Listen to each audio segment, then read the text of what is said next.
Jaya परमार्थी Chad, तेने सांडजे लिगाड, धरणी भजनाची चाड, नित्य नाम आदरे.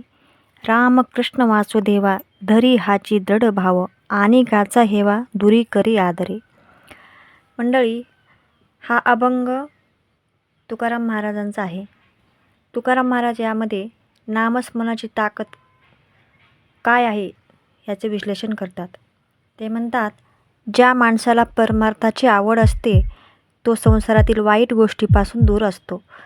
तो नेहमी भगवंताच्या नामस्मरणात रमतो, संतांचा आदर करतो आणि अशा भक्ताची इच्छा भगवंत स्वतः पूर्ण करतात.